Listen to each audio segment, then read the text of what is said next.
Hi, I'm Lyndley O'Dell with the Maryland Healthcare Education Institute. In the next few minutes, we are going to walk through strategies to assist you in communicating for trust, especially in this current state of crisis. We know that effective communication is key, and I'm going to share with you strategies to assist in communicating during a crisis and provide you with takeaways to improve communication for trust. One of the best ways to build trust is to communicate all we know when we know it. If our administration or senior leader shares new information with us, we must then share that information as quickly as possible with all of our team. This may include calling an immediate huddle or sending out a group text message or email. In times of crisis, we need to leverage technology and make every effort to reach our team, whether in person or through a virtual environment. The risk in not communicating all we know when we know it is our team may find information out from another unit or department instead of from you as their leader. Stephen Covey defines talking straight as one of the 13 behaviors of high trust leaders in his book, The Speed of Trust. Covey further explains talking straight as honesty in action. In times of crisis, we cannot lose sight of the importance of communicating all we know when we know it, and being as honest as we can, even if we may not have all of the information in our hands. Honesty builds trust, and trust strengthens your relationships. Talking straight means being honest. Here's what we know right now. Here's what we know right now in the moment. Be direct and stay to the point. Tell the truth and leave the right impression. We must be genuine in our communication and be honest and supportive in our approach.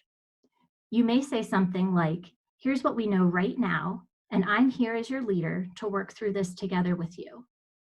Let people know where you stand. We talk about what we believe in and we acknowledge difficulty. We may say something like, this is going to be very difficult and challenging, but we're going to get through it together. Don't complicate matters and keep your language simple. Call things what they are and be direct and to the point. Integrity is huge. It may even be one of your organization's values, so we want to make sure we're upholding that in our communication. And certainly don't manipulate people or distort facts. Don't try to spin the truth, and don't leave false impressions with your team.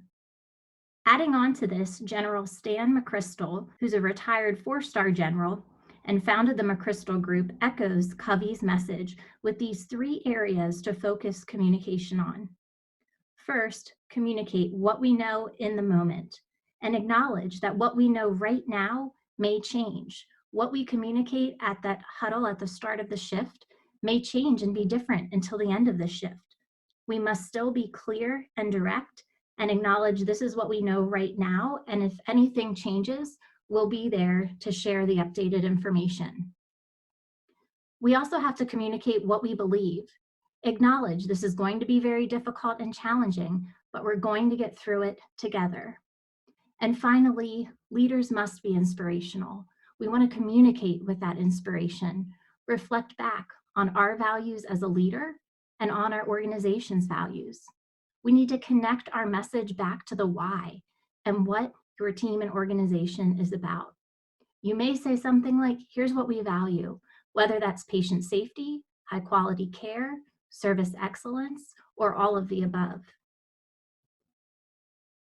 Understanding current trust levels also impacts how you communicate within your team. If you pause and think for a moment, where is the trust level of your team? Are you feeling it's towards the high side, or is it perhaps towards the lower side? Whether trust is high or low, the very first thing we want to remember is communication must come from the heart. When we talked about talking straight, we mentioned communicating what you know right now in the moment. We have to be genuine and sincere with our team and speak from the heart. If you recognize that trust is high, we want to listen and then listen more. Listening is a key piece of effective communication. We want to build that personal connection. We may even ask our team, what's working well? As your leader, what should I start doing, stop doing, or continue doing to enhance our relationships. On the flip side, if you feel like the trust level is low with your team and you recognize maybe some of your team feels a little furious, understand where those emotions and reactions of your team are coming from. Perhaps you want to be curious and ask questions. Maybe you ask, help me understand why you're feeling this way. Using that phrase, help me understand, is a great way to initiate a conversation and hopefully prevent your team from becoming defensive. You may also ask, what happened that maybe I'm not aware of? What happened when I wasn't here on the unit or in the department? Make it safe for your team members to share. Tie things back to mutual respect and mutual purpose. We're all in this together, and again, we can tie it back to our organization's values. Don't try to match feelings. If someone is upset, agitated, irritated, acknowledge those feelings and then ask questions to hear the rest of the story that's behind those feelings. It's not about being right or wrong. It's truly about understanding. And we may want to paraphrase what we hear the other person saying to make sure we're on the same page. Perhaps we see it differently, and our goal is to try to find what we have in common. Effective communication builds trust, and these are reminders and strategies that can guide you through the uncharted waters we're finding ourselves in right now. Covey says trust is the glue of life. It's the most essential ingredient in effective communication. It's the foundational principle that holds all relationships. So with that in mind, I want to thank you for your time, your dedicated service, and all you do each and every day.